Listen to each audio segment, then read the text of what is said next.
Welcome back to the Flex Diet Podcast. I'm your host, Dr. Mike T. Nelson.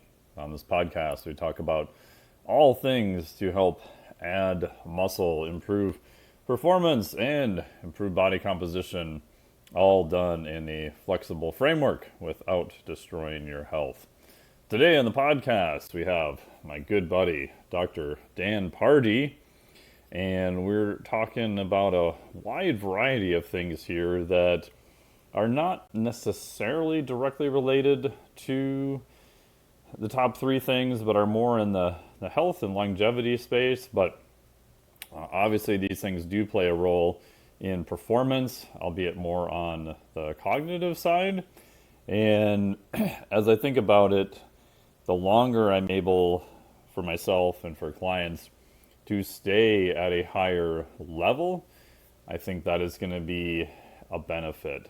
So at some point, you're probably doing a lot of the same things to increase performance, but the reality is you're probably stopping a lot or reducing that rate of decline that is increasing as we age, because entropy sucks and is after everybody. On this podcast, we talk about a wide range of topics. Like I said, I've had the privilege of knowing Dr. Dan for probably over a decade now, I think. And I really love his frameworks on everything, probably because they're very similar to mine in terms of thinking in complete systems and how everything is working together dynamically, because that is physiology. And so we talked about even science communication, cognitive performance and supplements, the role of nicotine on productivity and creativity, Ritalin and its effects, even some other nootropics and other drugs that are initially were used for narcolepsy. So Dan spent a fair amount of time in the past working for a pharmaceutical company, exploring those different things. And then we got into stem cells and their role in aging. What exactly are stem cells? Can you change them by using supplements and lifestyle? And even things like senolytics, which we'll explain in this podcast. Sometimes they're referred to as sort of these zombie cells. And this podcast is sponsored by Qualia Life. And when they reached out to me and said if I wanted Dan as a guest on the podcast, immediately I said yes. I'd actually talked to Dan in the past about being a guest on the podcast, and between our busy schedules, we were just not able to make it happen. And with his new role over at Qualia Life, one of the things he's doing is more podcasts. So we were able to line that up, which is amazing. And I'm super stoked about that. And I really trust Dan with science. He's always been extremely thorough in everything that he's done. And I was really excited that he is over at Qualia Life now and helping with this particular product. So if you do want to check out some of their products, which I have used since they started the company. We talked about this in the podcast also, all the way back to their very first nootropic, meeting the founders, just been following everything they've been doing, been a big fan of theirs for many years. Go to qualialife.com/Dr. Mike 15. That'll save you an additional 15% off of any Qualia products, which I have used almost all of them now. And I do really like them. It is an affiliate link, so I do make a few bucks off of that. But like I said, I trust Dan with the science. I've been following their stuff since the beginning, and the feedback I've gotten from clients and from people on the newsletter and the podcast overall has been very positive. So check that out there. And if you want more information from me, be sure to hop onto the newsletter. Go to MikeTNelson.com. You'll see a newsletter tab. We'll put a link directly in the podcast here. And if you want daily updates on everything from longevity to increase in muscle and performance, doing it all in a flexible framework, it's free to enroll in the Insider podcast. I should say the Insider newsletter, actually. Go to that link down below. And without further ado, here's my wide-ranging conversation with my good buddy, Dr. Dan Pardi.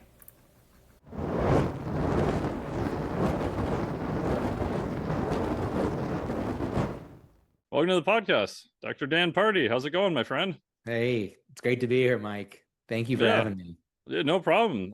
Awesome to see you again. I think we first officially met at one of the, was it Ancestral Health Symposium, and ended up drinking some tequila till 3 a.m, and you gave me a great lecture about the drug effects of GHB, which was awesome. Sounds like me.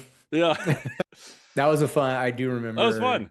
That was a great time. We hung out a Yeah, lot that whole time, that whole event, and it was quite memorable. I'm paradoxically talking about sleep, which was hilarious. At like 3 Yes. a.m. Mike, if you only knew the amount of times I've given a talk on sleep in a sleep deprived state, you would Oh, I not bet listen it's a to a lot. word I have to say. Yeah, that's like I often tell people, like, if you're looking at health and performance and you want to do a PhD in that area, doing the process of doing the PhD is probably the most unhealthy thing you'll ever do, which is this weird So true. paradox. Yeah, it's so true. Yeah. And so now Yeah, you're in over fact, at it Qualia. actually, I was when I was doing my PhD, I was starting Human OS at the same time. And Mm, so I was working on a startup and I was working on my PhD. And it actually stimulated some pretty good ideas that I then used to try to help others, but including something I have created called Intune training, which stands for Integrative and Opportunistic training. Also, this idea that you're in tune with your body. And so what does that look like? It's another way that we can involve physical activity and movement into our day. So when I was working, it was really hard. When I was doing all that work, I felt that I had little time to go break off, do a workout, and come back. And that was causing me stress because I've always been physically active. I need it. It's part of my mental health routine. And so for a large stretch of time, I was doing Intune, which is essentially it's like 100 workouts that I've created that help with the concept. But imagine one workout, each of those workouts is equivalent in work volume to, let's say, the 7 minute workout. So they're not long, it's not a ton of work. And so one might be 50 push-ups, 50 sit-ups, 50 body weight squats. That's it. The idea is that just by the end of the day, finish your reps. And so sometimes that would mean you do them all at once. Other times it means you do 10 here, 10 there. And that can feel insignificant for a lot of people that are used to going and getting one bolus of work where you're really sweating and your heart rate's up. And that's, by the way, that's great. And we want that. But at the end of the week, the reality was I would either have very little or no exercise in my week. And if you aggregate the opposite of that, which is doing Intune every day, I might be doing 300 push-ups, 400 sit-ups, all these body weight squats, other types of activities too, like jump rope for 1 minute at a time without a jump rope, but just doing the motion. I would do that throughout my day. And that it's interesting how necessity is the mother of all invention. And so the time stress that I was experiencing led to something that I think has helped a lot of people, which is cool. yeah, that's great. I would you say the hardest part to get people to adopt that is the mentality you mentioned that they don't think it's going to add up to anything, so they don't even paradoxically start. Yeah, so there's two parts to the mentality. There's a conception about what is has merit, what's valuable. And then there's the behavior of actually remembering it and being mindful in your day so that you do take those opportunities to move when you have them. And it's funny because you have to have a conversation repeatedly with somebody who are like, yeah, it's really easy for a mind to think either or. It's Hmm. either that or that. I'm like, no, do both. Like if you can get Yeah. workouts into your week, go great. Go do it. But my movement pattern changed and I mapped it. So imagine having, let's say, 3 workouts in your week. And so you've got like a bolus of activity on Tuesday and then Thursday and then Saturday. And then, and if you represent those as like circle size for how much work is done in that period, then what I mapped was like every day had these little circles that were in and throughout. Then I'd have one bolus when I could fit it in. And so what I noticed is that movement was populating many more days and more throughout the day. And I felt great during that time. It was actually more beneficial than what you would imagine, what you might expect. Yeah, that's great. Like one of the little axioms I've used with clients, even myself, is okay, if just ask yourself, if the is this going to be better? Like Mm. if you only did 10 push-ups today versus none, is 10 push-ups better than none? Like, It's yeah, great. yeah, yeah, 10's better. Okay, Yep. so you just agreed that's better. So you agree with me and we know the direction. Even if you only did five is better than none. Like, oh yeah. Okay, yeah, I get it. Because I think maybe the science community or just in general, we've done a disservice by preaching optimal, and I'm probably just as guilty of this as everybody else. That people are looking for the pot of gold at the end of the rainbow and magical unicorn farts and all this stuff that's going to transform their training. And it's just a lot of times it's just the boring stuff done with violent consistency day in and day out. It may not be that entertaining. It's sometimes just showing up, like, especially doing my PhD, and even sometimes here when it's been busy. I'm lucky. I have a full freaking gym in my garage. I can open my door and be at a deadlift bar in literally like 10 seconds. And Yeah. even then, the amount of sessions I've got of just 20 minutes of some pull ups, a press down, and a deadlift that's way better than nothing. But it's Yeah. sometimes hard just to get yourself to show up because in the back of your head, I'm still like, oh, man, on Mondays, I got to live for like an hour and a half. It was so great. And today I literally got 20 minutes total time. But it's like, no, this is the only time you have to do it. If you don't do it now, you're not going to get it done. So just show up, walk into the room, just start with wherever you can. It's just that inertia to get going is the limiter a lot of times. Two tricks work for me. One of them was not letting myself do very much the first time I moved in the day. Like, let's say you do 10 push-ups one morning, and the next day you're like, I'm going to do 15, and I'm going to do 20. And next thing it's like 50. And then the barrier to do it starts to build. And so I won't let myself do more than a few because it's something like breaking the seal. Like get started with it, and then you're much more likely to continue doing it once you've done your first one versus like waiting for when you feel enough to like break a record or do a lot. That was one. The other thing that I think probably had the biggest impact at the time, I was, of course, in my PhD studying how the effects of sleep loss and its impact on a variety of cognitive factors, and then how that corresponded with eating decisions. But that required that I had to study all those different areas separately and then try to think about how it was all working dynamically together.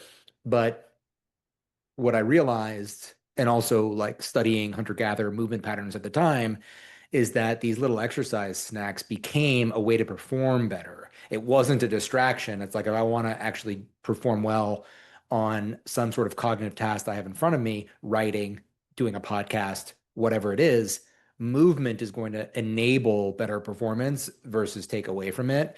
Once I made that connection, then the little snack of exercise was a performance enhancer, not a time distraction or a time stealer.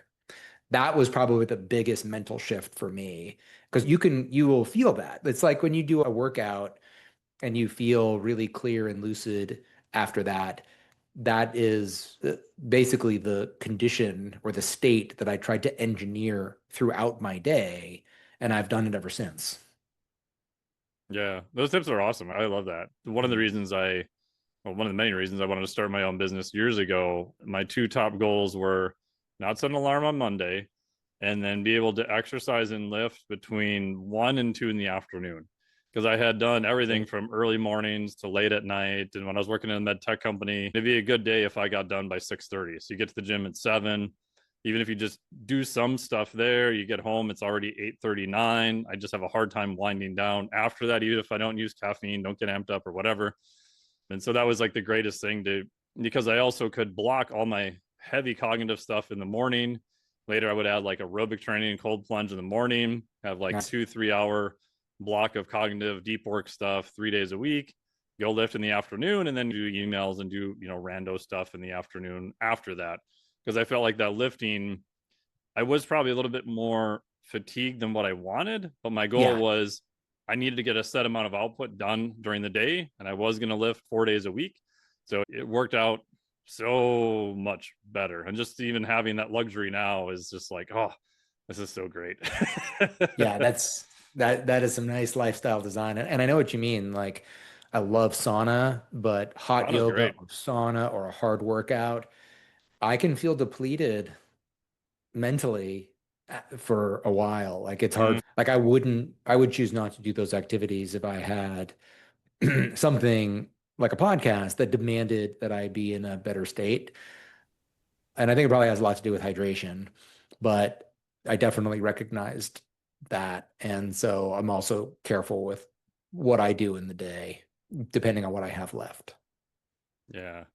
And you mean not everyone optimizes for performance in the health and fitness industry? I feel like that's the thing that is just like the assumption of like everybody is always doing the optimal thing and those are the only goals. In reality, there's, like you said, multiple different goals, different things people want to achieve, and exercise and movement is a huge thing to enhance even cognitive performance, which I think is underrated.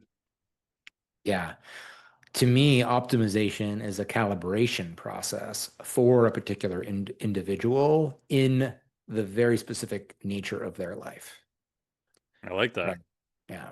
Like you need to figure out how to calibrate these opportunities. Like if you're a lawyer and you're wearing a three-piece suit, the male female equivalent of that in your office, you can't be doing in tune training, even though it's like little bursts. Or you could do a little bit of it, but is your environment permissive of this idea? Maybe it's best if you like just go to lunch and you do a full workout and get ready again and go back to work. But everybody has to then think, all right, what are my options? And then what's going to work in my life? In tune for a person in such a condition might be like, all right, I'm just going to do like half of that workout in the morning and the other half right when I get home. And it's not too much on each side, but that's when I'm going to be able to do it, not during my workday. So Yeah. we all have to, health is a skill. It's not just information. It's not just what you know, but do you know how to implement it in in a changing life, right? Not everything's always the same, too. You move, the job changes, you have a family, seasons. So it's the ability to constantly apply knowledge in a way that does have the net effect of bolstering health, but also is one that doesn't cause constant stress where you now are the idea of health is a health impairing stimuli in your life because it's causing constant worry that I'm not doing enough. And that's what we all have to manage. Yeah, in term, I might have got from you or my buddy Simon, who runs iFleet, was the worried well. Like a lot Mhm. of times, and you probably see this too. Like some of the consults and stuff I do are people who we go through everything. They're performance wise and everything. They're pretty darn good, but a couple of blood markers were out of range, or the VO2 is maybe a little lower than what they wanted. You measure enough stuff, something's going to be a little bit off in everyone. It's just going to happen. But then they get hyper fixated on that one thing, and you're like, but you everything else is pretty good, and it's hard to steer them back on track with. That's why I get a little worried about people who just measure 400 different things, because you're going to find a couple of those things are going to be just completely batshit off the radar, and that's just the way it is. Yeah.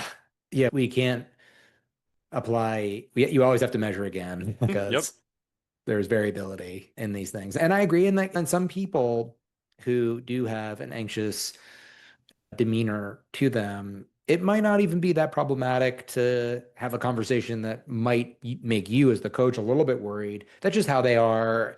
And the anxious nature is something that probably is propitious in their life because it helps with focus. Like I know some Sure. people that teeter on like they're anxious, but it actually serves them because they're great learners. They're hyper on top of it. It making you not sleep at night? Is it making you rechange everything in your diet?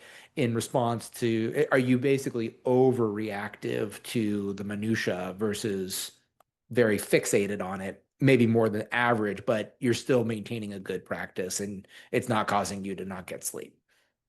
Yeah, I think awareness is huge there. I think of a former client who I won't say his name, but very high performer, very successful in business, health wise, really good. but he knows himself enough to know he's on the neurotic, anxious end, but he has a super high level of awareness about it. So it was That's actually great.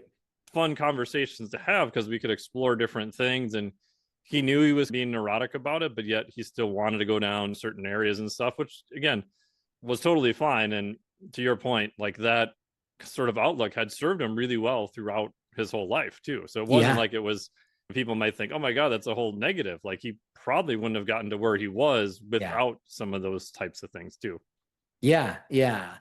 And it's funny enough because funny that we can sometimes as health coaches look at those people and be like, oh, there's a problem here. And it's not. It's just they're a little bit different. And like you said, self-awareness is really good. I have a client for my company, Vivendi, who is exactly that way. Sometimes I have to talk him off the ledge Oh yeah. on things here and there, but for the most part, he's doing a lot of things right and he looks the part. He's very fit for his age, great energy, very successful, all of it. And so I don't see it as a problem. I see it as like something that needs a little awareness and a little bit of management, but I wouldn't describe it as a problem, although it could be. Yeah. Yeah. And Yeah. that's even related to health. The bigger topic about do we have to force everyone into air quotes normal? When you look at Um, very successful artists, for example, or people doing arts or different things, yeah. a lot of times the things we would rate them on, they're not really that good, but yet they create some of the craziest, most amazing things you've ever seen in your life at the same time. Oh, so Yeah. it's like maybe we should just let them do their thing. Yeah. Yeah. I agree with that. A couple of professional athletes that I know teeter with obsessive compulsive disorder. Oh yeah. Yeah, and I'm sure you've seen that. And it is absolutely contributed to their success because they will obsess on getting it right and do 1,000 reps without being asked. And yet it's something that they need to manage so it doesn't teeter over into a mental health issue where it's having a negative consequence in their life and on their performance too. So, yeah, we see high performers tend to be skewed in interesting ways that make them like bodybuilders. They can deal with the tediousness of bodybuilding. Yeah. It's hours and hours a day all the time where you're lifting weights and it's pretty damn boring and eating boring food and they can do it, right? And that you look at the physical manifestation of a bodybuilder and what I tend to think is that person has a specific mentality, like or not just mentality, but their mental phenotype is like one who can tolerate the drudgery of a professional bodybuilding career. Yeah. My coach for grip strength, Adam Glass, he said this publicly, so I'm not revealing anything negative about him, but I've asked him on podcasts and interviews, and I said, well, I said, Adam, like he's probably one of the lightest competitors that's picked up the inch dumbbell and done farmers walks with him and just crazy stuff. And I asked him, I said, so the key is just doing that same boring, repetitive thing over and finding ways to regress and progress an exercise. And he's like, yep. Because my dumb autistic ass can go out in the gym every day for fucking like 9 months in a row and do the same goddamn thing every day. And he's Yeah. like, at some point, you can't, if you want to do a certain thing, you can't avoid doing the thing. Like you can try to get cute and do all these other things around it. There's a time and a place to do some things that have transfer. But like if you want to get better at a deadlift, then you got to deadlift. Like there's no way around that. So there's certain just requirements you have to do. Yeah. Yeah. Totally. Yeah. Yeah. It's the psychology of health is a really fun, interesting, consequential topic and results that we see. Yeah, definitely. And speaking of topics, you're working over at Qualia Health, and I know you've got a cool new product you just sent me. I'll be on day 3 tomorrow. So Oh, good. Yeah. yeah. Yeah, and I was super Yeah. excited that you're over there. Obviously, we've known each other for many years, and Yeah. I've used a lot of the Qualia products since they first came out, actually. I remember the original Nootropic, they had like the 2 different bottles with the 2 different capsules and meeting the founders. And I was all excited because they were some of the first people I had talked to, at least in the supplement industry at that time, this is many years ago, about system thinking and about the interaction of different ingredients and trying to look at the whole thing, not just micromanage every individual ingredient. I was like, oh, wow, that's so cool. Yeah, the founders, the Schmachtenbergers, James and Daniel, are really interesting people, Just very interesting to talk to, period. period, Yeah. on anything. Yeah, on anything. Yeah. So Daniel Schmachtenberger is absolutely a polymath. Yes. I've been so impressed speaking with him. I'll give you a little anecdote because I've known them since the beginning. Oh, awesome. Yeah, I met them serendipitously. There was a transhumanist conference, which I did not attend, but there was an after party really close to my house. A friend of mine hosted a party there for the people that were attending that conference. And Wim Hof was there, Andrew Mm. Huberman was there. There's a bunch of really cool people that I got to interact with at least briefly. And while Daniel was not there, two of the members that had started working there, the core team, the early Hmm. team, and we started to chat, and we felt that there was some really interesting synergies for what they were doing and what I was doing with Human OS. And they've had a much bigger vision than just supplements since the beginning. And they've also had a much more comprehensive perspective on supplements since the very beginning. And it was appealing. So I was on their podcast. At the time, the company was called Neurohacker Collective, and they Hmm. started the Collective Insights podcast. And I did one of the first five shows. I did two episodes talking about sleep and sleep physiology and all that. And it was great. Daniel's an excellent host. He understands it well, can ask good questions.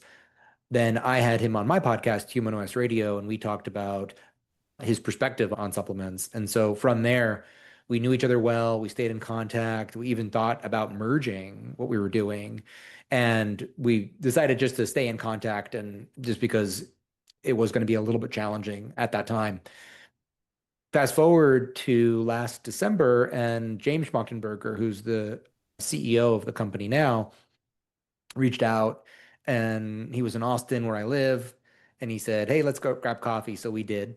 And we ended up chatting for a while. And he said, "I think it would actually make a lot of sense to bring, if you wanted to come on and talk, we'd love for you to be talking about the therapeutic areas that we're working in because we've moved into health span." So you're right. They started with a nootropic. And for any, I'm sure everybody's familiar with what that is, but it's a cognitive enhancing supplement that's also good for the brain. That's the distinction between something that might be cognitive enhancing and that it can affect some parameter of cognition in a way that you would want to see, improving memory, thinking speed, executive functions, something like that.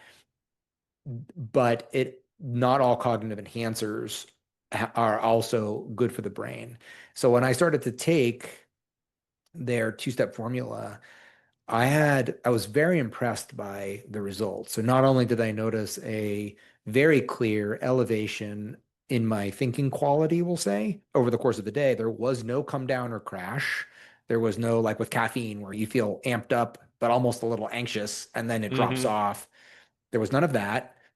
I didn't feel at all like exhausted in the evening. I felt still bright. I could sleep well. And then you didn't take it on the weekends. So 5 days on, 2 days off. And on the weekends, not only did I not feel like desaturated or like my personality wasn't there or slow minded, it was the opposite. I felt like week by week, my weekends were even, my thinking quality was elevated even on the days I wasn't taking it. And I was like, if this isn't the most deft signal of a true nootropic, I don't know what is in terms of like one's experience. But Hmm. I had a very positive relationship or opinion both with the company from early on. And when I learned over time that they were working more in health span, which is an area that I'm very interested in, it seemed to make a lot of sense to. And I've also really wanted to work on products because I think supplement products are a very interesting way to encapsulate science and put them into the most easy form for a person to benefit from.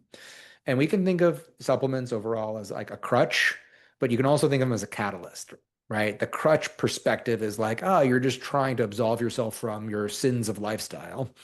The catalyst is something that I believe in more, in that once you start to make some actions towards a goal, like I want to be healthier, sleep better, move better, whatever it is, think better, you're more likely to do things that align, that are consistent with the other behaviors you're already taking. And so in some ways, starting with a supplement might be the easiest first step, which then could lead to additional beneficial behaviors in that direction. So there's a lot of cool things I think about supplements when done well. Yeah, I had a very similar experience with it too. I met him originally and tried the formula, and I was like, I don't know. I was kind of apprehensive, and similar to what you found, to my shock, I wasn't drinking 2 cups of coffee in the morning. I was working at a co-working place for a while, and I found I even still use them to this day for if I have like a lot of heavy writing tasks where Yeah. I have to be concentrated, but not, I can't be too amped up, right? I just don't think clearly. Like Yeah. sometimes if I just need to power through something to get a rough draft done, maybe. But I find like I'm not as creative at that point. And it was like this nice blend of I felt like I could concentrate. I felt like the words came a little bit easier, but I still felt like I was creative without that all going out the window, as woo as that sounds. No, I mean that I get that and I appreciate what you're saying. It makes a lot of sense to me. So there's something called the Yerkes-Dodson curve, which it talks about arousal. And so when you are under aroused, then you're going to suffer from slower thinking speed. So arousal is basically a state of being awake or being reactive to stimuli. So it underlies attention, motivation, memory, and performance. It's you have to be awake in order to start to direct attention in a particular way. And think of it like an energy dial. So, from deep sleep to full alertness, that is going to determine your arousal state. And it's regulated in the brainstem by the reticular formation, an area called the locus coeruleus, which uses norepinephrine. Locus coeruleus means blue, so it's a little blue spot in the reticular formation. And then it also involves something, acetylcholine, which emanates from the pedunculopontine nucleus. I know these pathways really well because I worked in studying as narcolepsy for years, and they have dysregulation of these what I call the wake network. And then you have serotonin from the raphe nuclei, and then all of that is then going to be the arousal is going to go up into the cortex through the thalamus. And so that's going back to the Yerkes-Dodson curve. If you're under aroused, then it's really difficult to perform a lot of the tasks that come after that. It's like the basis of cognition. It's going to, again, fuel alertness, which is this state of being vigilant. And al alerta is where that term alertness comes from, and it means on the watch, right? So it's like I didn't know that. That's yeah, cool. yeah, and it's the ability to sustain attention and to stay ready to respond, right? So it builds on arousal, but it adds to active monitoring of your environment, right?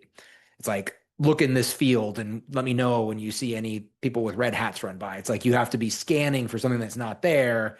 And a tired mind might miss things in the visual perceptual field that are there, and an active mind is going to spot it immediately. Okay. And then all of those things, so arousal and alertness, are also going to underlie information processing. So how the brain takes in input, interprets it, stores it, makes decisions, and then produces an output. That is then all of the things involved in having a goal, seeing the red hat, having it come into your brain, making then a decision about what you should do. And that's a part of also like thinking speed, like how quickly does that information processing happen? So anyway, I'm going down this like little rabbit hole of No, it's cognition. great. Okay, cool. Yeah. And so when we're thinking about we're applying all of these, whether it's your memory, there's different types of memory. Short-term memory holds information for just a few seconds. Working memory is like an active short-term memory that holds and manipulates information. So it's like doing math in your head or remembering a phone number long enough to like actually dial it. It's following a couple multi-step direction, and it's depends on activity in the frontal cortex and also in your parietal lobes. And then so those are, and then your long-term memory is like a totally different thing, even though we talk about it as memory, and it splits into these different groups, a declarative and explicit, and then non-declarative or implicit. And that's like storing facts versus the like procedural skill. Like learning soccer is not a series of facts. It's learning how to move and More react. motor type skill. Yeah, yeah. Riding a bike, right? Once you learn how to ride a bike, you never forget. That's a procedural skill that you do have to learn that is encoded as a memory, a long-term memory into the brain. And even we talk about these things distinctly, but all of them are, they all work with each other, right? So like, as I said in the beginning, arousal was what is going to enable all of these other cognitive functions to occur. And then we have like executive functions, and that's these higher level brain functions. So like think of it as oftentimes described as like the brain CEO.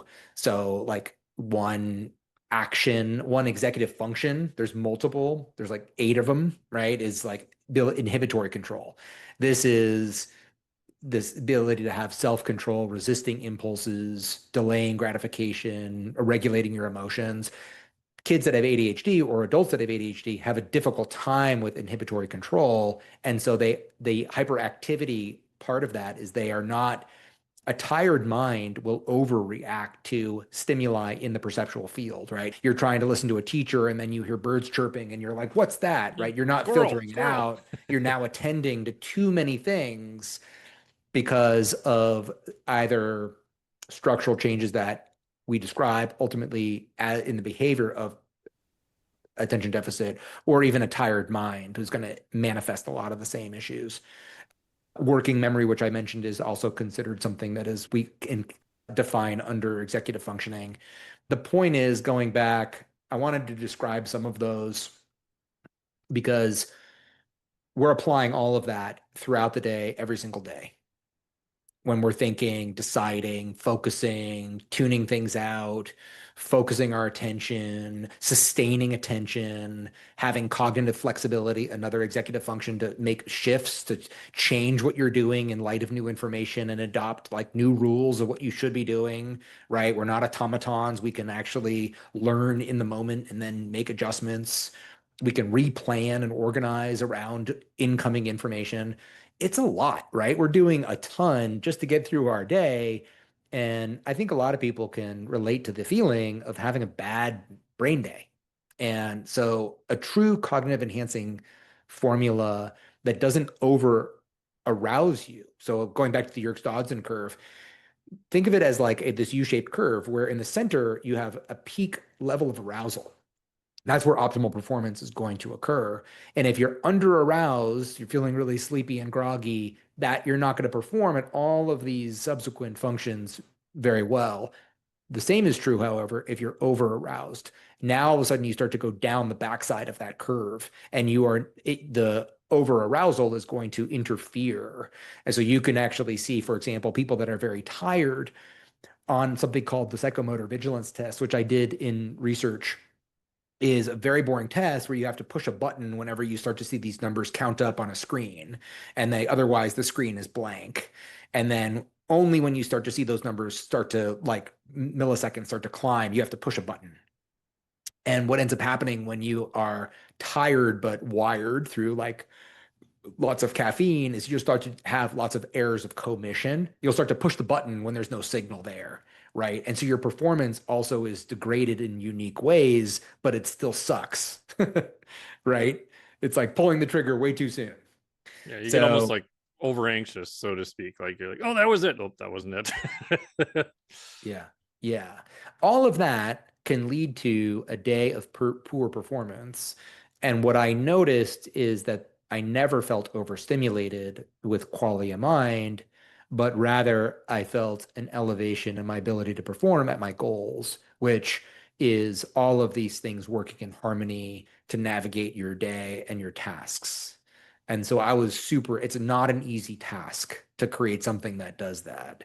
But the reason I like to go into it is because that was the hallmark product of the company. It speaks to how it was designed, because we were trying to address from a systems perspective, how do we raise the quality of thinking of a person, not just one thing. You'll often hear people that might be on Ritalin as like, yeah, I could focus, but I was not creative.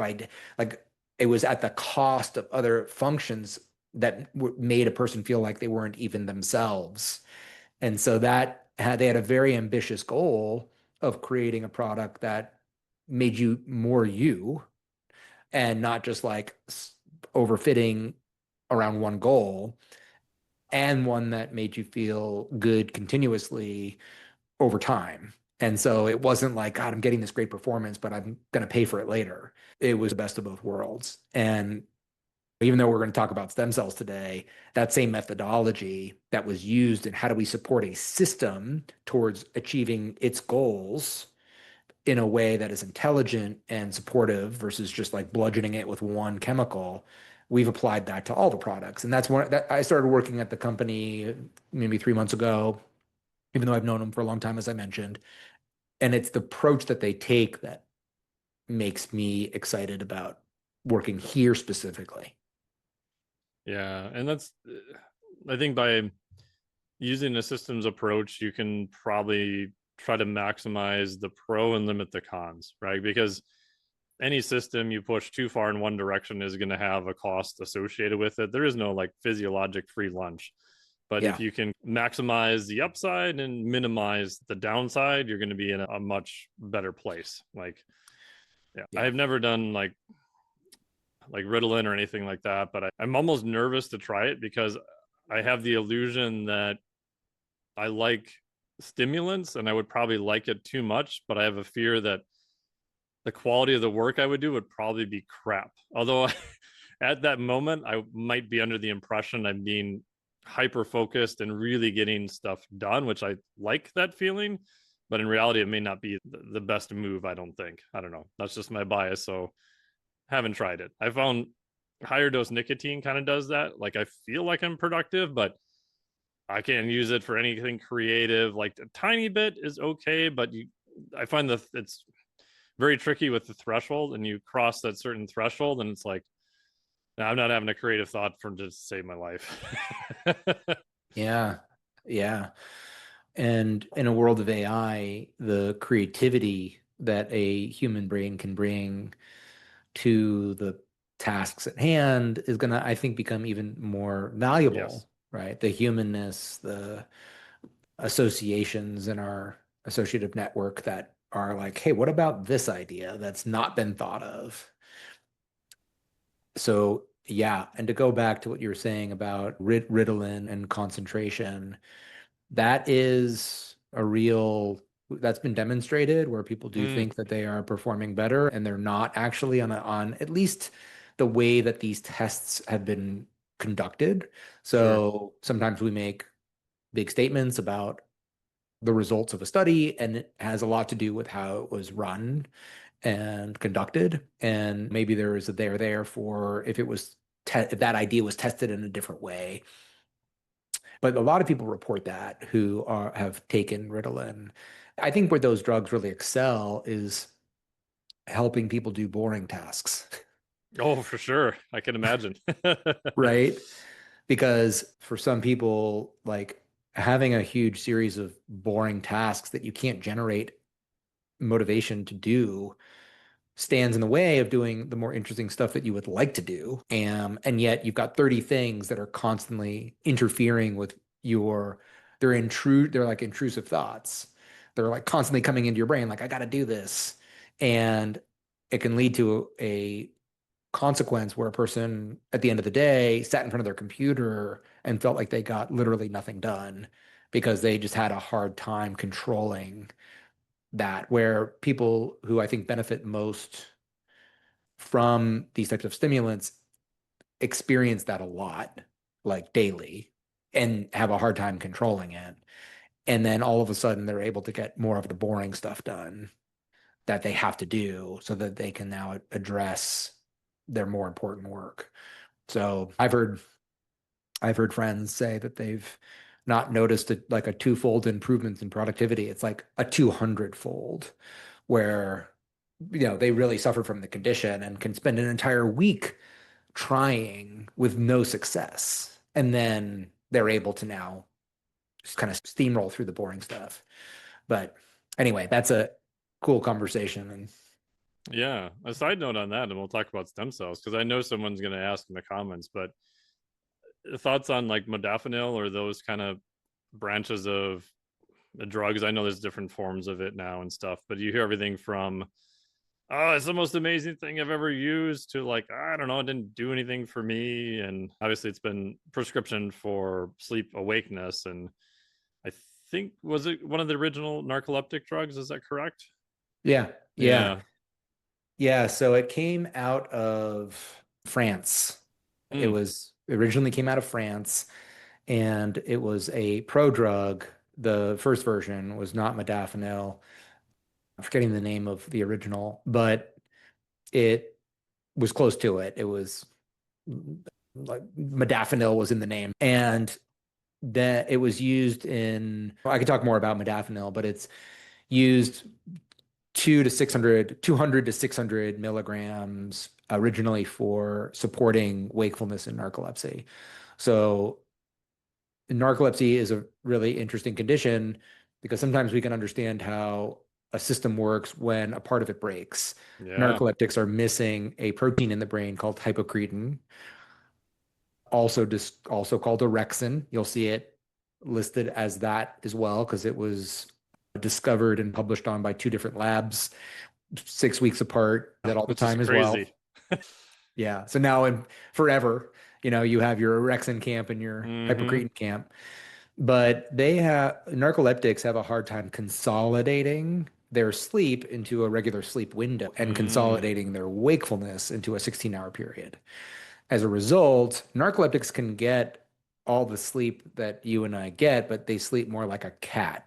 They're going to be up for a few hours, then have to sleep. They're going to be up for a few hours, then they have to sleep. They have to wear off the sleep pressure that the few hours of wakefulness Ah, yeah, yeah. are generating, right? Sleep pressure is usually counteracted by this coordination of all of these weight network neurotransmitters that I was mentioning earlier, right? Serotonin from the raphe nuclei, norepinephrine from the locus coeruleus, all of those, right? Those are now being controlled by hypocretin, the symphony conductor that says, okay, be on, play your instruments and play them at this volume. And so you now have this situation where the wake pressure is mounting while the wake network counteracting that pressure is building too. Because narcoleptics don't have that coordinated response, that's why it's like you built up sleep pressure, you got to sleep. Built up sleep pressure, you got to sleep. Modafinil is one of the therapies that is utilized to support wakefulness so that narcoleptics are getting kind of artificially stimulated with these drugs, and it can help them stay awake longer. And it does a decent job. The company Cephalon did a lot of work to try to say that it wasn't a stimulant. Interesting. So they published a lot of abstracts and papers talking about all the different mechanisms through which it might be working. Is it working on the tuberomammillary nucleus through histamaturgic neurons? Is it actually working directly on remaining hypocretin cells? And it's great that was investigated, but there was a strategy there. And that strategy was to avoid the now negative perception around stimulants because Adderall and Ritalin and all those were now being prescribed more than ever before early in the 2000s. And there already was some pushback on that, even though narcoleptics is there's no doubt that's a right population to work with. But Yeah, yeah. I mean, they're like some of the strongest stimulants. Narcoleptics can be prescribed 120 milligrams of dextroamphetamine a day, and it's still not enough to solve Whoa. their wakefulness problems. Damn. Yeah. So modafinil seemed actually like a better solution, but my friend Jonathan Weiser did a study that to me was like the close the door on what's really going on. If you block the dopamine transporter, the drug has almost no effect. Oh, Yeah. fascinating. Yeah. So, and that's like in dopamine transporter knockout mice. Now, Mm-hmm. knockout mice develop differently, so you always have to be wary of that. Sure. But his line of research showed pretty clearly that you need the dopamine transporter to be working. And what it does is modafinil blocks that transporter, keeping dopamine present in the synapse longer. And dopamine is very important in generating wakefulness and suppressing sleep drive. So those are some things that modafinil will do, but it's got a very long half-life. So some people cannot take it because it's a 16-hour half-life. The patent extension molecule armodafinil, which came later, which enabled more years of monopoly profits from Cephalon, had a slightly longer half-life. It was basically the same drug, but that ends up being a problem for some, because even if you wake up at 6:30 in the morning and you take it, Yeah. you're going to want to go to bed at 11 o'clock. And for some people that might metabolize it slowly or whatnot, they're like still aroused and alerted. And now it's actually encroaching into their sleep and causing sleep deprivation. So is it individual mileage will vary. It's a very interesting drug. It's really cool. There's some research that shows some neuroprotective effects. But yeah, that's like a full conversation on it. You need to learn what your reaction is to it. And for some, it's not going to be a useful tool. Yeah, no, that's super interesting, because it's a little bit that I've seen with it is it seems to have more of the benefits and less of the downsides. But in my head, I'm always thinking like there's still downsides to it, right? Because if you go online, everyone's like, "Oh, this is the most amazing thing. There's no side effects." I'm like, okay, so there's something going on. You just don't know what it is. And again, that's not to say it's good or bad or people should use it, not use it, whatever. It's just let's just try to be educated about what's actually going on. Yeah. Yeah, totally. And yeah, I think it's a really interesting drug No, it's that fascinating from the mechanisms. the mechanisms, while the dopamine transporter story is probably driving the majority of the effects, it doesn't mean that some of the other effects might not be contributing to the overall experience. But yeah, I'm a fan of it for narcoleptics, which is fewer people care about that, but it was far from a complete solution. Interestingly enough, GHB or sodium oxybate had a better impact on wakefulness the next day after taking it at night for better sleep. Yeah. So it comes back to a key idea that stimulants do not prevent the need for sleep. So if you're not getting enough sleep, which remember what I said earlier, narcoleptics can get enough sleep, but Yep. because of how the world works and having to try to be up, they end up being sleep deprived because they're trying to live in modern society. And so getting deeper sleep ends up helping them feel more alert during the day. Yeah. Very Yeah. cool. And then a combination of both is quite useful for some. Very cool. Yeah. Awesome. Yeah. Well, you could have all sorts of side conversations, which is awesome. And back to like the systems theory, how did you guys apply that to looking at stem cells and especially translating that into a supplement? Yeah, so overall, the company's been interested in working in the space of health span. As there was a paper in Cell 2013 talking about the hallmarks of aging. There's a great saying, no model is perfect, but some are useful. That hallmarks of aging paper has been highly consequential for the field. What it did is look at what are some reliable factors that we can observe when something ages that happen fairly reliably. And that led to 9 hallmarks of aging being presented at that time. The paper has been cited 17,000 times since then. It's one of the most that's wild. famous papers from Cell ever. And it was from Guido Kromer. There's 5 authors. The 2 that get the most attribution are Guido Kromer and Lopez Otten is the name of the second one. So a Spanish team, and then Guido's from France. And it was really impressive work because they were trying to like say, okay, what can we see here? And it's rare that you would see papers, like there's lots of papers that are looking into individual mechanisms, but it added a lot of clarity to the field. And that then had turned into a battle cry, or if you will, for like the geroscience field to say, okay, these are things that we can try to start working on. Some of the hallmarks include genomic instability. So you're going to see more mutations. You're going to see less ability for the transcriptional processes to occur efficiently, more damage that occurs in that process. You're going to see telomere shortening. Telomeres are the end caps that are at the end of our DNA. So every time a cell replicates, then you'll see the telomere shorten. I always think of the analogy, the little plastic part on the end of your shoelace. Yeah, yeah, that's a good way to think of it. And imagine that every time you need to like tie your shoes, that shortens a little bit. And what those telomeres are doing is they're actually preventing your DNA from fraying or with copying errors.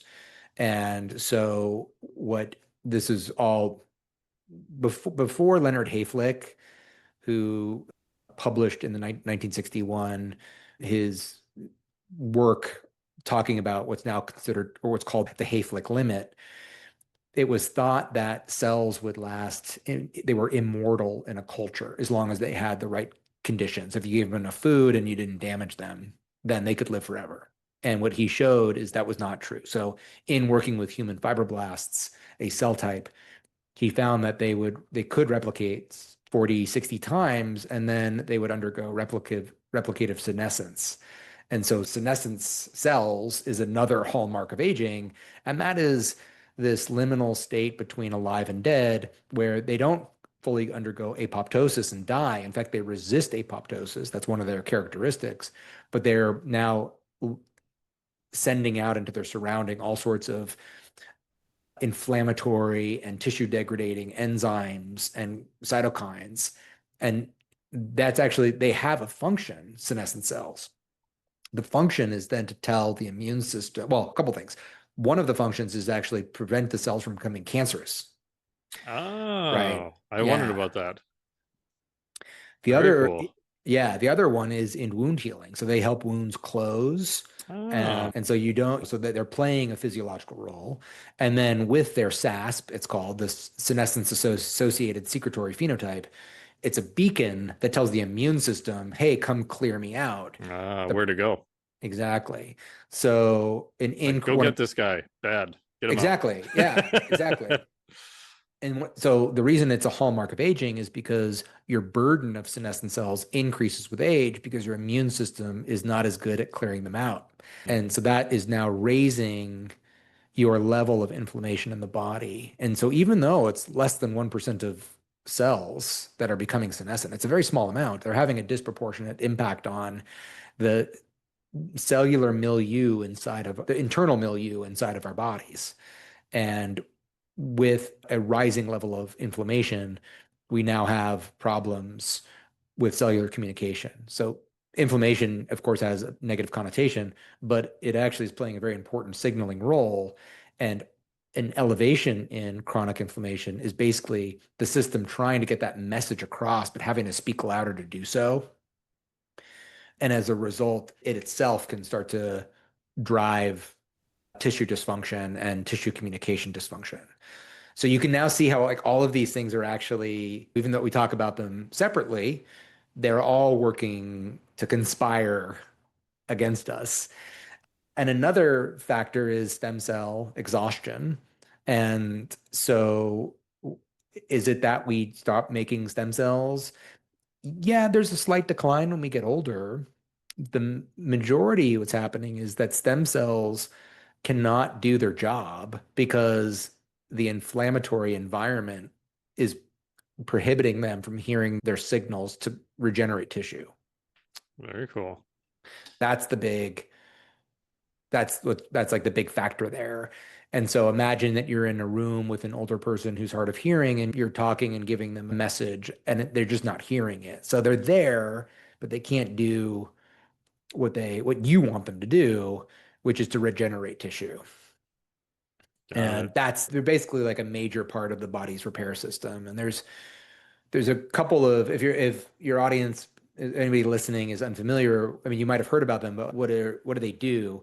Well, they have a couple of unique capabilities. They can duplicate themselves. And so one version creates a clone. One of the offspring, the daughter cells, is a clone, which then can also have daughter cells and duplicate. The other one is then destined for a process of differentiation where it can become any type of cell type in the body. And it is the way that we regenerate tissue. So when we're younger, we have a net zero impact between the damage that we're generating and the replacement of those tissues. And as we get older, for a variety of reasons, the balance gets off. So there's more damage and there's less repair. And that leads to, over decades, the degradation process we see in the human form that we can reliably see in a person who's 70 versus someone who's 20. You can see that a person has aged. And so stem cells are a major part of that. And therefore, the science on stem cells is the field of geroscience is really interested in figuring out how we can replace damaged tissue and really thwart the effects of aging. And we're not at that place where we can be a 110-year-old person and feel like we're 20, but there's some excitement that we might be able to get there one day, and that not being complete science fiction. No, that's super interesting. And related to the supplement, so with some of the effects people might feel, would it be like enhance, I guess, recovery, for lack of a better word? And by recovery, if you're doing exercise, you can get back to baseline faster energy. Like, what, obviously stem cells play such a myriad of roles, it's probably very difficult to say, oh, it's just this thing or that thing, because they're involved in just like every function in the body. Yeah. Exactly. Some of the stuff we would be able to feel, and some of it that we would really care about, we would never be able to feel. Yeah. So that is a challenge in the field, right? It's like always easier if we're saying we're going to take you from where you are, we're going to boost you up 20%. It's definitely a challenge when we're saying we're going to prevent the rate of decline. Yeah. It's like, oh, okay, that sounds great, but I can't feel that. If I take a whole bunch of pre-workout and I get a better workout, I could feel that, or I could feel the beta alanine giving me the tingles, right? Yeah. Like things that are put in supplements just so people can feel something. It's true. That does exist, and I understand the reasons why. Oh, for sure. But yeah, I'll tell you a little bit about like the stem cell cycle, and then like Yes, how we please do. formulated our product, because it matters. So stem cells live in niches around the body. And these niches, in their niche, they're mostly quiescent or quiet. So think of them as like these little kids in a house, they're sleeping, and we want to let them rest. But with our repair process, we want to then get them out of their niche, wake them up, have them, in this case, replicate. So they're going to make more numbers. And then they need to mobilize out of their niche, and they need to migrate to the source of where the tissue repair needs to occur. And all of that is this very interesting balance of chemicals. So for example, stem cells, they have a CXCR4 receptor, and there is something called the CXCR4 SDF1 axis. SDF1 is going to be released by damaged tissues, and it's like a beacon, right? So a funny visualization is, imagine like that little CXCR4 receptor is like a nose that is on the stem cells that's sniffing out. It can smell the cookies that are being made on the shelf of the damaged tissue area. And now it's like, okay, I can smell it. Now I know where to go, because they don't wander aimlessly. And then once it gets close to where it needs to go, it needs to be able to slow down, get out of circulation, and into the place where it needs to sit, right? It's got to get off at the right off ramp. So there are molecules like L-selectin, integrins that then help adhere at the right area. And then once that stem cell moves into the tissue, it has to undergo a process of differentiation. And what that looks like is that you have these ancient membrane receptors and signaling pathways. There's 7 to 10 of them. Life builds on top of itself, so it doesn't reinvent the wheel every time there's some sort of evolution. So this goes all the way back to when we were multicellular organisms 600 to 800 million years ago. Some of them even go back 1.2 billion years, like mTOR. And those signals in the surrounding environment are going to initiate the signaling cascade, which will elicit specific transcription factors within the cell. And now all of your cells have all your DNA, but you don't want to be making all your proteins all the time. You want them to make specific proteins to create specific tissue. And so those transcription factors will both activate the transcription of the right proteins and also suppress the activation or the transcription of the wrong proteins.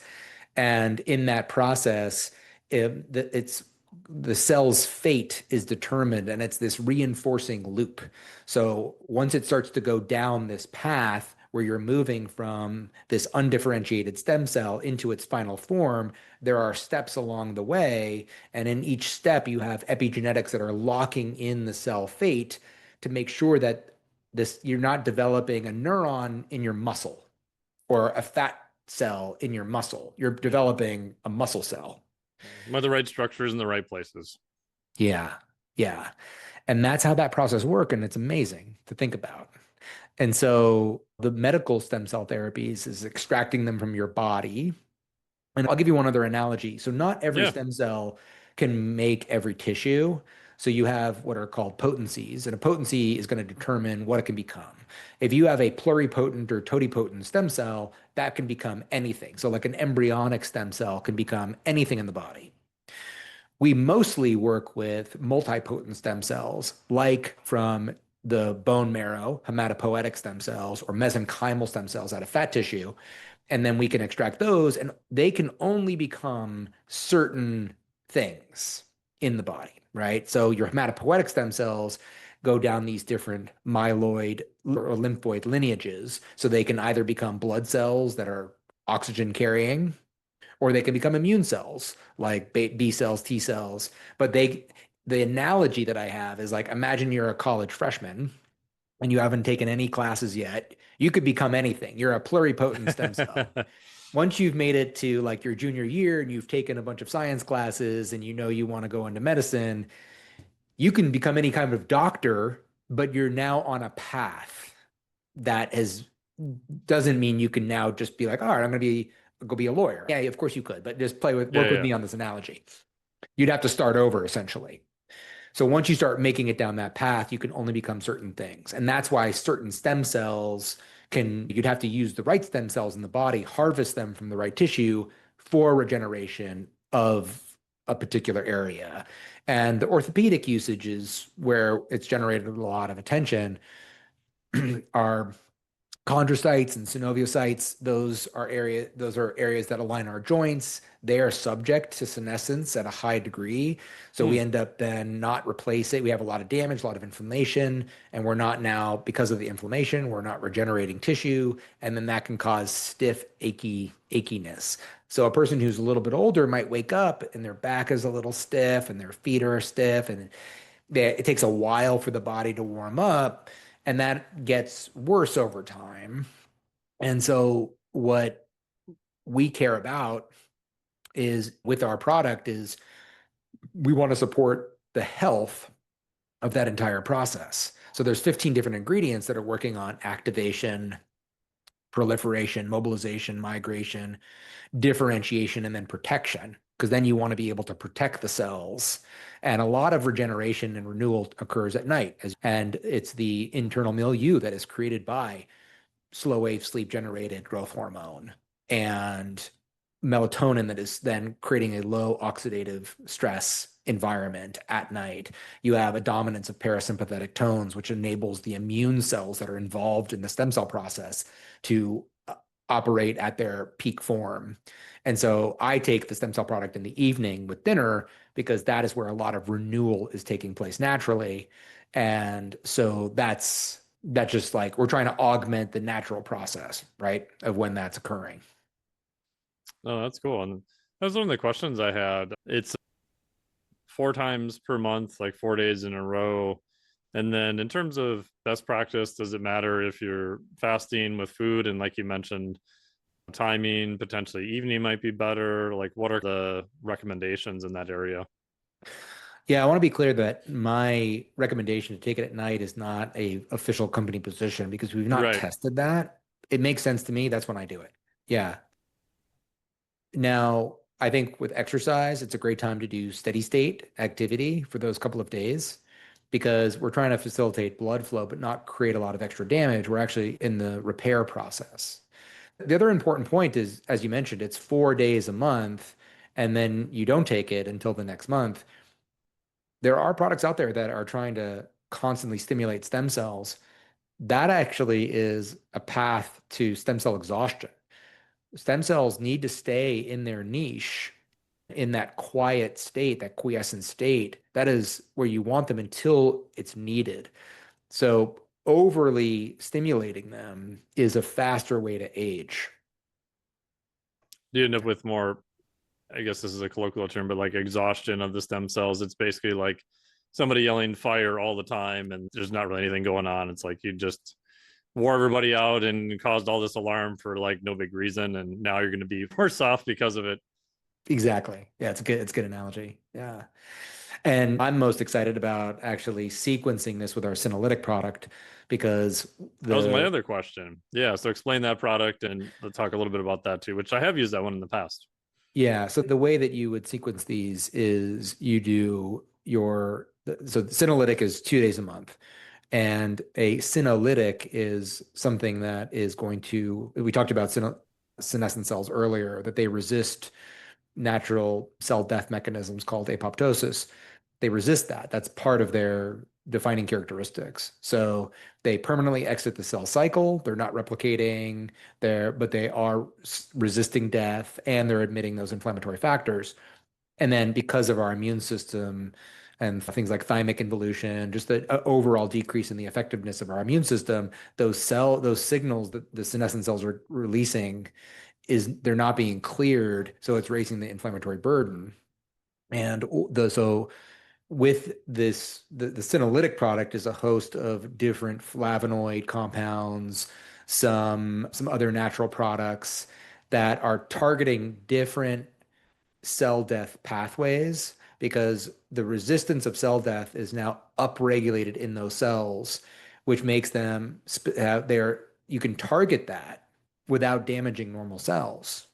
And when using multiple different pathways, this is a term that is used elsewhere, you can create synthetic lethality.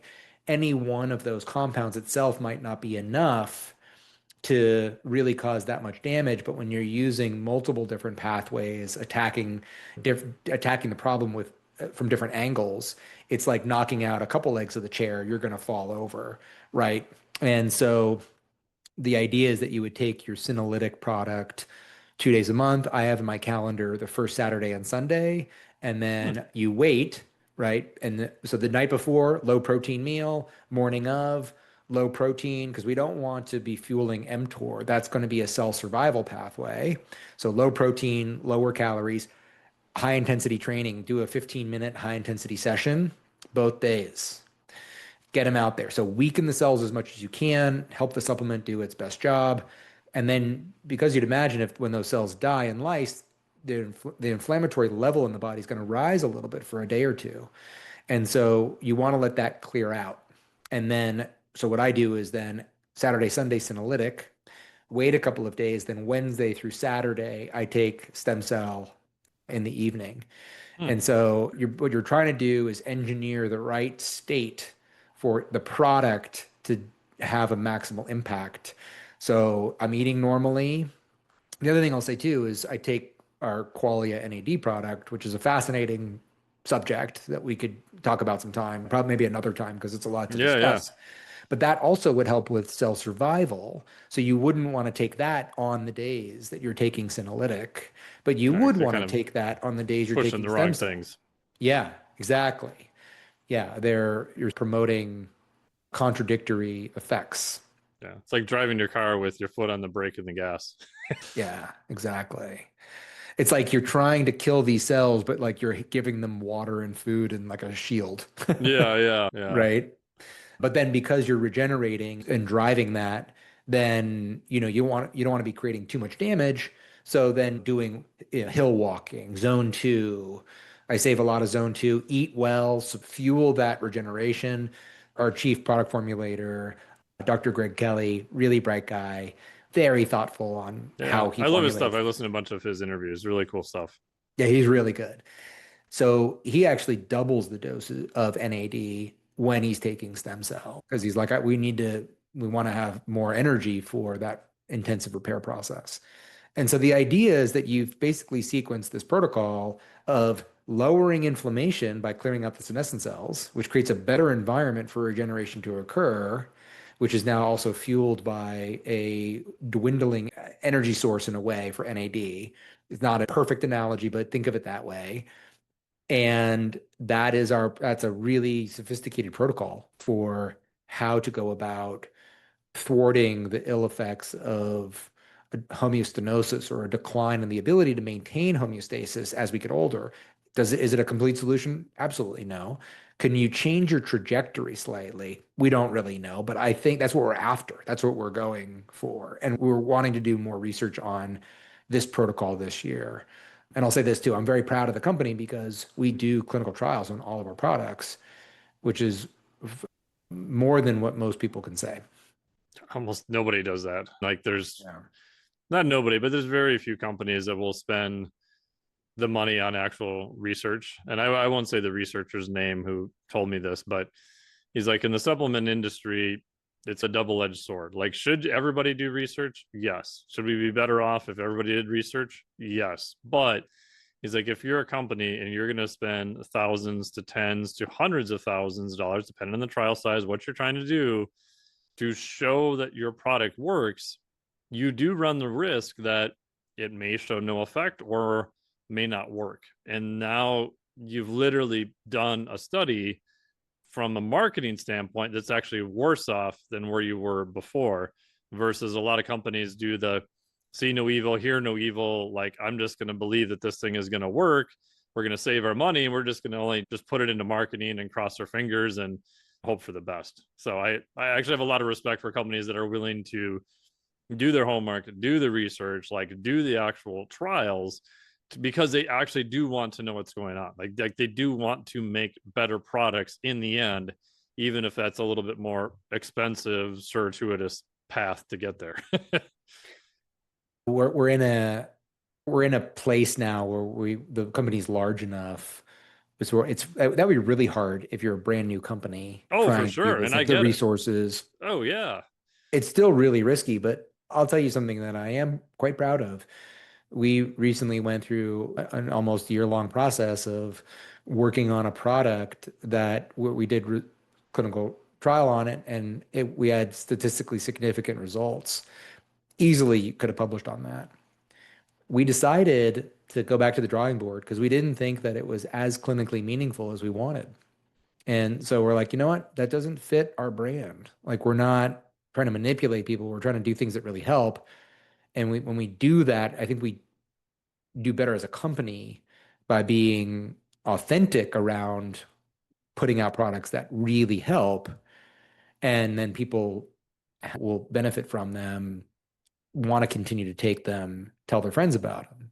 So there's a business objective there for sure, but it is aligned with the goal of really helping people and not trying to just manipulate people, which happens.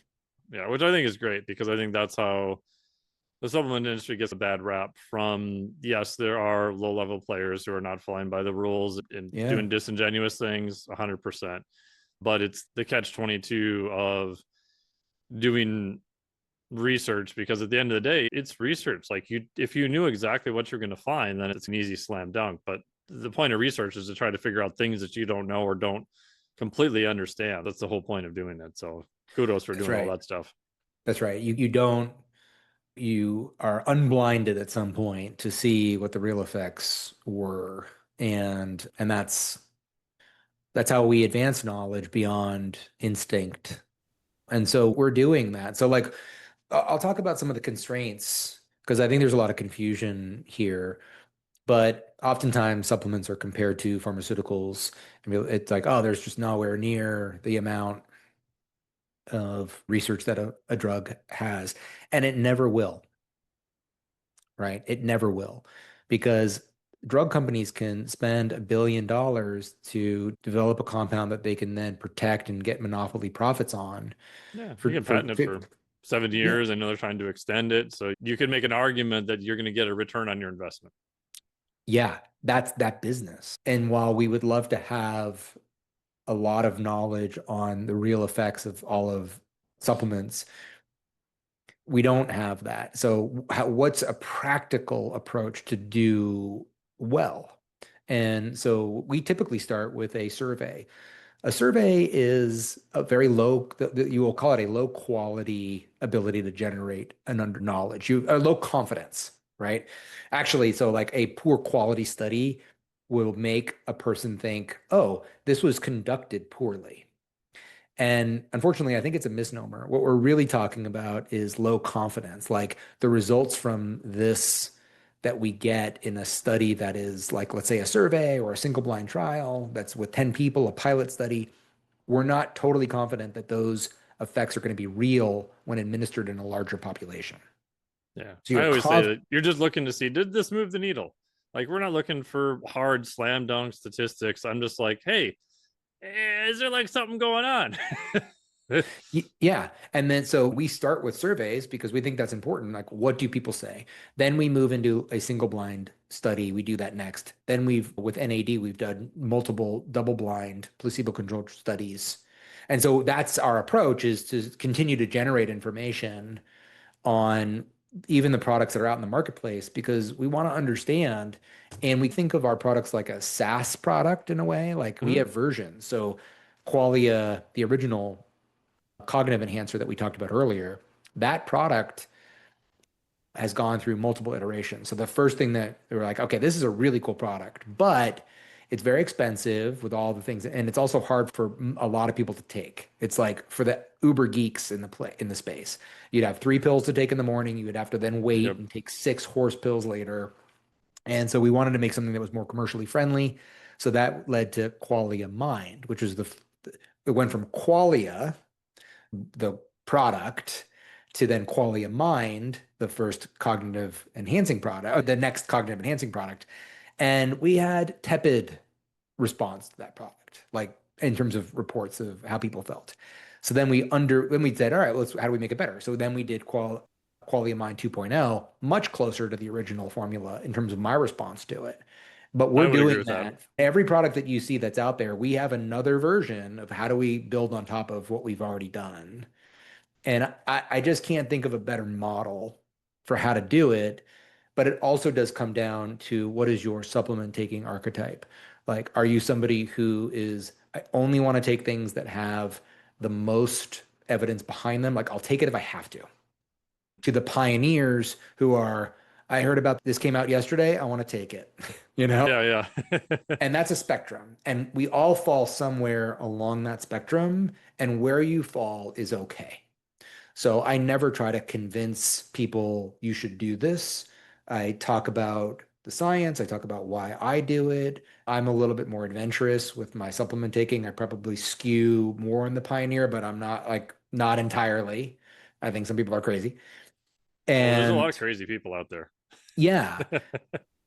But I also think that we are constructing natural compounds, which, of course, with the nature fallacy, like, oh, if it's natural, it's good. But I do think that there's a different level of evidence that we should require of natural compounds versus synthetics, never been exposed to the human body before. They should go through many different studies to show that it's efficacious safe along with being efficacious. Yeah. When you're concentrating a natural food product and a powder that you're delivering, that it has, sure, it can cause damage, right? It's not like it's perfect. It's a space that doesn't need safety, understanding of the safety, but it's a different situation in my mind. Yeah. Cool. That's awesome. And last question as we wrap up. So for this product, you were talking about the schedule, just doing some light exercise, eating good, nutritious food. If you had an unlimited budget and other things you would add, is there anything else you would add around those 4 days? Like, I'm thinking, would you do red light, sauna, cold therapy? If you were to create like the bee's knees for even though we crapped all over optimal, like other things that you would add in there, knowing that, yeah, it's probably not going to be the main effect, but some people may have access to them and they're like, I have access to it. I want to give it a whirl. I want to do the farthest end spectrum thing. Like, what would that kind of look like? Yeah. We've talked about some of that. And I think that some of this will be subject to ongoing discussion about what other ways can we manipulate the environment so that it is more conducive for the immediate goal, Yep. right? Clearing senescent cells, the high intensity training, the low protein. Like, how do we weaken those cells even more so that the supplement can come in there and do a better job? Theoretical, right? We didn't test all that. So you have to just use your knowledge to say, all right, what might you do? And then similarly with the stem cells. So taking it in the evening, steady state exercise versus causing a lot of damage because we're already trying to regenerate and heal.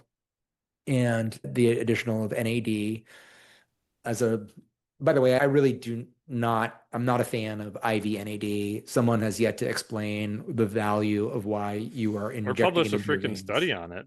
Like, I can't even Exactly. point to a single study. And again, I haven't looked for 6 months, but last time I looked, I was like, Yeah. burp. Yeah.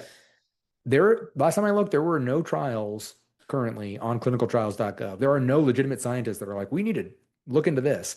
It Yeah. is complicating and creating a much more expensive, worse toolkit or like solution. But the idea of augmenting NAD through precursors and enzyme manipulation that are helping with the conversion of precursors into effective NAD, that to me does make sense. Like, again, the hype around these things is going to be bigger. What it comes down to after the hype cycle is, should you do it? Now, is this something Yeah. you want to do? Is it worth the time investment when there's a million options out there? And I've landed on, yeah, for all of these, I'm doing all of them. And so I think what's next for the company is to like look at ways that we could complement this with other ways to target other hallmarks of aging, exploring protocols that would enhance the effects of this very forward-thinking health span protocol, and then test it. So we are currently exploring ways that we could put these three different products in this protocol together and then look at pace of aging and aging, the biological age measurement to see, okay, what do we see when there's certain things like with senescence, it's hard to measure. You have to do biopsies. There's no perfect marker. So a lot of them have some constraints around how to measure. But I think by looking at those global measurements like aging pace and biological age over time, we might learn interesting things about whether or not this is a cutting edge protocol, but we think it is. So yeah, so new products that complement this, those are always being considered. And then protocols to maximize efficacy. But yeah, all the red light stuff, sauna, cryo. I think cryo in particular during anything to lower the inflammatory burden Mm. during stem cell I would favor. So even stuff like you mentioned, becoming more parasympathetic, down regulation. I'm testing a shift wave chair, which is using pulse pressure waves to do that. And I've seen some pretty big ability to down regulate, which has been fun to play around with. So breath work, meditation, obviously things like that too, that are technology free also, of course. I love that. You could also look at like hydrogen water as pretty interesting. Yeah, it's So on my list. I gotta put more through the research on that. There's a whole bunch of it, and I'm still slowly in the process of weeding my way through it. maybe like you, when I first heard of it, I was like, okay, this is Yeah, absolute I'm still dog. skeptical, but now I've moved from very skeptical to like, I think there might be something there. I don't know what it is, but I need to do more work in that area. Yeah, there's a lot more research than I realized at first There is blush. a lot of research. There's Yeah. a lot of research. And so what hydrogen water does is it selectively reduces the most damaging reactive oxygen species, if you will. So ROS signaling, reactive oxygen species, has a function in the body. And so earlier ideas of trying to quench that with high dose antioxidants was a bad idea. Okay. There was a higher incidence of cancer in people that were taking high dose vitamin E for a long time. Not a good idea. However, there are these highly reactive species like hydroxyl radicals or peroxynitrates or superoxide. All of these things are where hydrogen water works, it neutralizes the highly reactive ones while keeping normal ROS signaling occurring, which you do want. So it's really interesting. And I think taking that in addition to stem cell during that time makes a lot of sense. But yeah, like cryo, and I'll add on cryo and hydrogen water to that phase. Awesome. Yeah. Well, thank you so much for being here. And it's super cool that you're over there. I followed your stuff for quite a while. And for all the listeners, I trust Dan with the science. I was telling him that I've looked at a few of the studies the product was based on, but to be perfectly honest, I did not read all the studies. I'm not an expert on this functions in the body, much less other than the couple hours of lecture I got in college. But it's awesome to have someone like you who's there reviewing and going through everything, because I know how thorough you are with the literature, but I also know you're very practical minded. Like, you want to take the literature and make it actionable.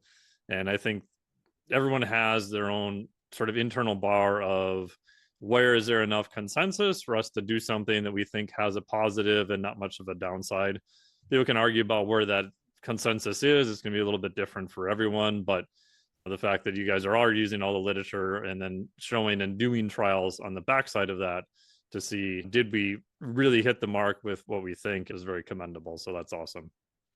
Yeah, it's thanks. And you could bring people on and make a equally long argument against all of this. It always will be that way. And some of it does come down to personal. So there's 15 different ingredients in the product, and all of them have some evidence. Some of it's only preclinical evidence that shows a positive effect that you'd want to see on some aspect of the stem cell cycle. Then there's the art of putting all that together. And really what you're hoping for is that the net benefit of that formulation is in the positive direction. Maybe there's something that's detracting. Maybe two things are neutralizing. You'll never know. Yeah. Right? Yeah. But we don't live in a reductionist society where we're going to be like, all right, we're going to now do 30 years of research where we test every combination on every type of parameter, where we're going to pull out that one ingredient and we're only going to use the other 14. Now we're going to every combination of that possible. It's not going to happen. And yet we also recognize that we don't live in a reductionist world where we're looking just for a silver bullet, the one thing that's going to solve the stem cell problem. So you have to use it is the art of health science that where you deal with a little risk of how, the question would be like, well, how do you know? Well, there are things that you will not know, but we're going to generate knowledge about, does this have a downstream impact of my joints felt better? I felt a little more youthful. I recovered from exercise better. I'm doing really well relative to my cohort, right? I can look and compare myself to people my age, or I can compare myself to a younger version of myself, and I think I'm doing pretty well.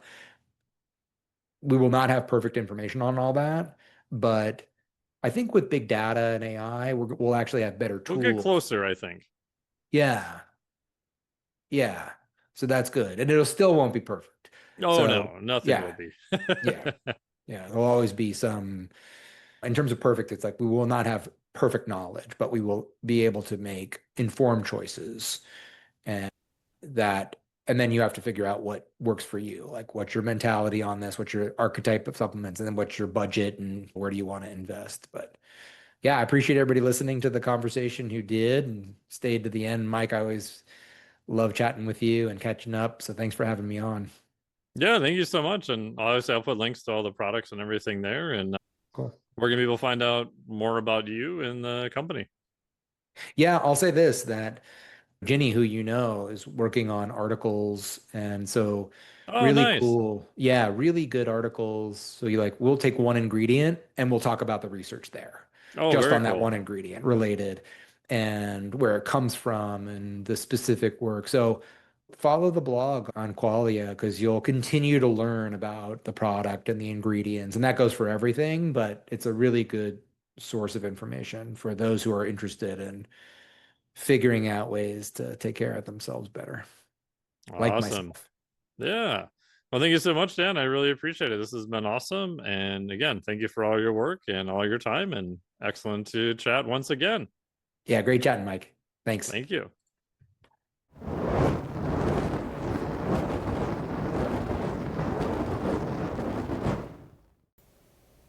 Huge thanks to Dr. Dan Pardi for being on the podcast. Always so wonderful to chat with him once again. Big thanks to Qualia Life for the sponsorship of the podcast. Thank you to them for all of the help and the arrangement and having Dr. Dan Pardi on the podcast. If you want to check out all of their great stuff, go to qualialife.com/Dr. Mike 15. That'll save you an additional 15% off of any Qualia order. That is an affiliate link, so I do make a few clams off of that. But like I said in the intro and the podcast, I've used their supplements for many, many years, all the way back to when they very started the company, meeting with the founders, and I've been impressed with their products, and I actually really enjoy them, and I think you will too. So check them out there. Use the link down below to save some money. If you want more information from me, please check out my newsletter. It's free to join. If you enjoyed this material, I think you'll enjoy the newsletter. Try to make it very informational and also entertaining. Go to the link down below or just go to MikeTNelson.com. You'll see a newsletter tab at the top. Again, it's free to join there also, and we'll send you a cool, unannounced free gift. Thank you once again, Dr. Dan. Check out all the information, all the stuff at Qualia. Thank you so much for listening to the podcast. We really appreciate it. If you could do us a helpful thing and hit the like button, download, subscribe, all that kind of stuff. If you could really help us out on YouTube by hitting subscribe, trying to bump the YouTube subscribers up. Granted, probably 95% of the podcast is still audio only, but working to increase that. Any reviews on whatever your favorite podcast platform always helps us a ton to get great guests like Dr. Dan Pardi here. And thank you so much for listening. We really appreciate it. We'll talk to all of you next week. See you. You are my sunshine, my only sunshine. Why, you old fool! What? I'm not your son, and my name's not Shine. He calls me an old fool. This podcast is for informational purposes only. The podcast is not intended as a substitute for professional medical advice, diagnosis, or treatment. You should not use the information on the podcast for diagnosing or treating a health problem or disease or prescribing any medication or other treatment. Always seek the advice of your physician or other qualified health provider before taking any medication or nutritional supplement, and with any questions you may have regarding a medical condition. Never disregard professional medical advice or delay in seeking it because of something you have heard on this or any other podcast. Reliance on the podcast is solely at your own risk. Information provided on the podcast does not create a doctor-patient relationship between you and any of the health professionals affiliated with our podcast. Information and statements regarding dietary supplements are not intended to diagnose, treat, cure, or prevent any disease. Opinions of guests are their own, and this podcast does not endorse or accept responsibility for statements made by guests. This podcast does not make any representations or warranties about guest qualifications or credibility. Individuals on this podcast may have a direct or indirect financial interest in products or services referred to therein. If you think you have a medical problem, consult a licensed physician.